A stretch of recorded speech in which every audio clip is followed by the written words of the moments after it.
সত্যজিৎ রায়ের ফেলুদা সিরিজে জটায়ু চরিত্রে অভিনয় করে দর্শকদের মন জয় করে নিয়েছিলেন বিখ্যাত অভিনেতা সন্তোষ দত্ত। যেসব মহান অভিনেতা তাদের অসামান্য সাবলীল অভিনয় দক্ষতার মাধ্যমে বাংলা চলচ্চিত্রকে সমৃদ্ধ করেছেন, তাদের মধ্যে অন্যতম একজন হলেন সন্তোষ দত্ত। মূলত কৌতুক অভিনয়ের মাধ্যমে তিনি আপামর দর্শকদের হৃদয় জয় করলেও কিছু গুরুত্বপূর্ণ চরিত্রেও অনবদ্য সাবলীল অভিনয়ের মাধ্যমে বাঙালি দর্শককে মুগ্ধ করেছেন বারবার। তার অভিনয় দেখে দর্শক আসনে হাসির রোল উঠত, কিন্তু দর্শকদের হাসাবার জন্য তাকে কোনো চটুল বা লঘু সংলাপ ব্যবহার করতে হয়নি। অনবদ্য অভিনয় দক্ষতার মাধ্যমে তার চরিত্র ফুটিয়ে তুলতেন তিনি। বাস্তব জীবনে তিনি ছিলেন একজন দুর্দণ্ড প্রতাপ ক্রিমিনাল লয়ার, কিন্তু পর্দায় একজন হাস্যরসাত্মক সাবলীল অভিনেতা। 1925 সালের 2রা ডিসেম্বর কলকাতায় জন্মগ্রহণ করেন অভিনেতা সন্তোষ দত্ত। তার পিতা ছিলেন একজন মঞ্চাভিনেতা। ছোটবেলা থেকেই অভিনয় করার প্রতি আকর্ষণ ছিল তার। পিতার কাছ থেকেই অভিনয়ের শখটি পেয়েছিলেন তিনি। ছোটবেলায় পিতার হাত ধরেই গিরিশ ঘোষের নাটক দেখতে যেতেন। ছোট ছোট নাটকে অভিনয়ও করতেন।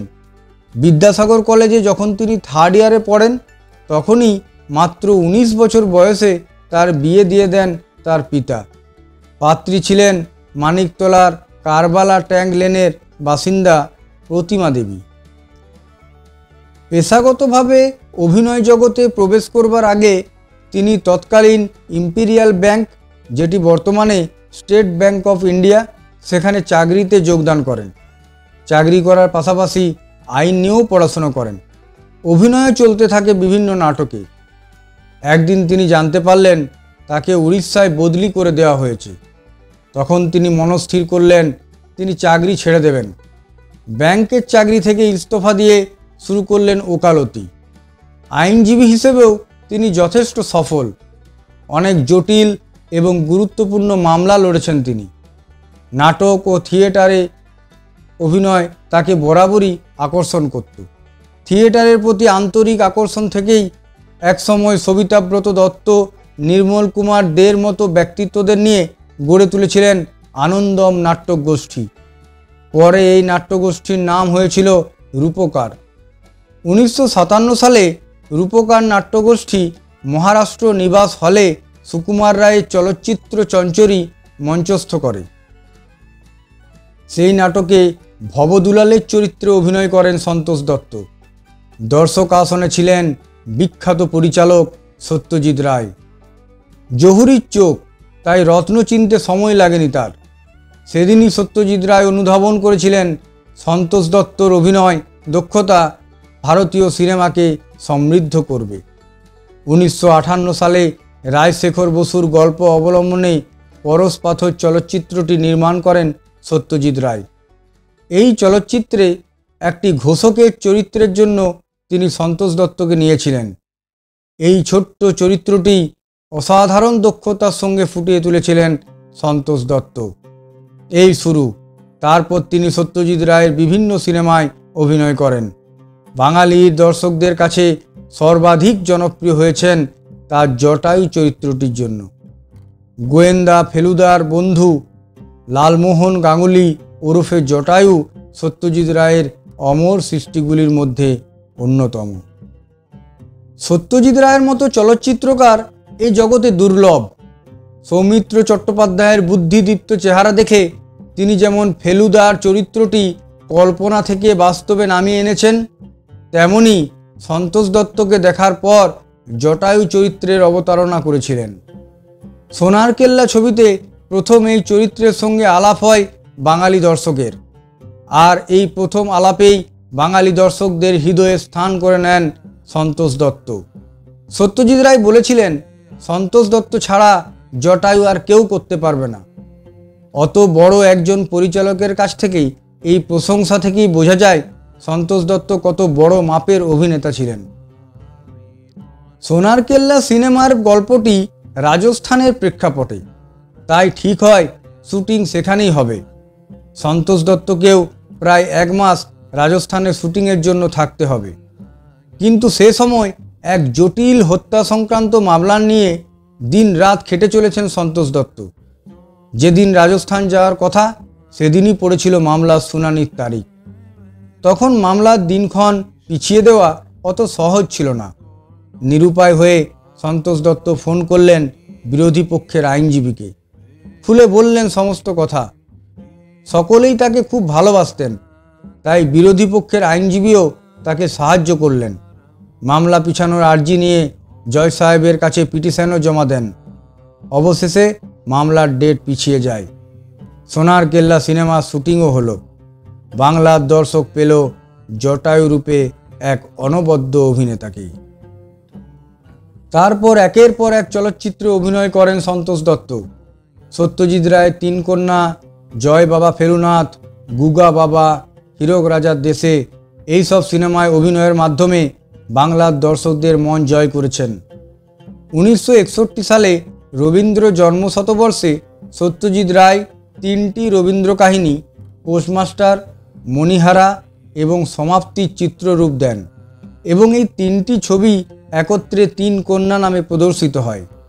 সমাপ্তি ছবিতে সৌমিত্র চট্টোপাধ্যায়ের কোণে দেখতে আসার একটি দৃশ্যে পাত্রীর বাবার ভূমিকায় অভিনয় করেছিলেন সন্তোষ দত্ত। একটি কাঠবেড়ালি হঠাৎ ঘরের মধ্যে ঢুকে পড়ায় কোণে দেখার বিষয়টি একটি কৌতুক দৃশ্যে পরিণত হয়।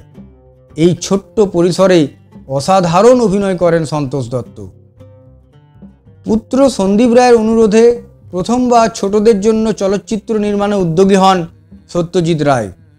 তারই ঠাকুরদার লেখা গল্প অবলম্বনে তিনি তৈরি করলেন গুপি গাইন বাঘা বাইন নামে চলচ্চিত্রটি।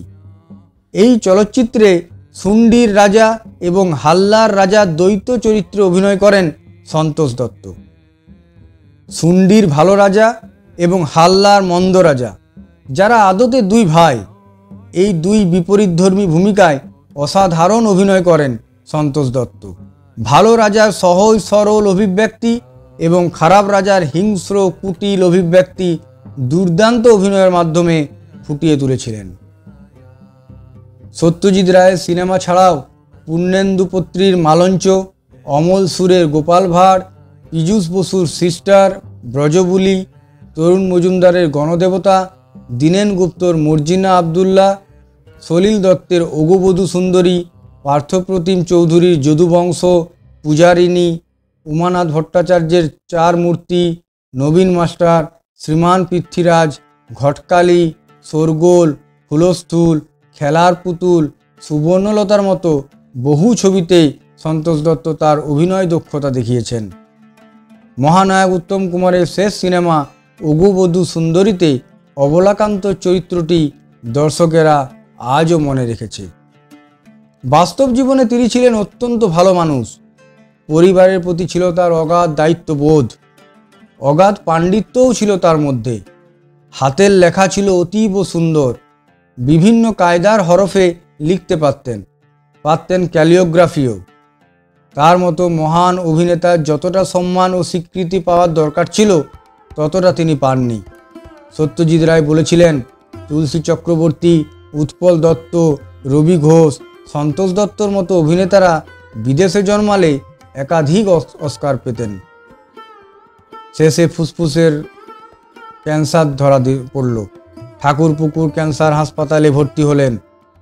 অবশেষে জীবন প্রদীপ নিভে এলো। 1988 সালের 5 ফেব্রুয়ারি ইহলোক ত্যাগ করলেন সন্তোষ দত্ত। তার মৃত্যুর পর সত্যজিৎ রায় ফেলুদা নিয়ে আর একটি ছবিও করেননি। এইভাবেই হয়তো সন্তোষ দত্তের প্রতি সম্মান জানিয়েছিলেন মহান পরিচালক সত্যজিৎ রায়। ধন্যবাদ বন্ধুরা, আপনারা শুনলেন বিখ্যাত অভিনেতা, কৌতুকাভিনেতা সন্তোষ দত্তের জীবন কাহিনী। যদি ভালো লাগে ভিডিওটি একটু লাইক ও শেয়ার করবেন। আর যারা চ্যানেলটি এখনও সাবস্ক্রাইব করেননি তারা চ্যানেলটি সাবস্ক্রাইব করে পাশের বেল আইকনটি প্রেস করে দেবেন, যাতে এই রকম নতুন নতুন ভিডিও নোটিফিকেশন আপনাদের কাছে পৌঁছে যায়। ভালো থাকবেন, সুস্থ থাকবেন।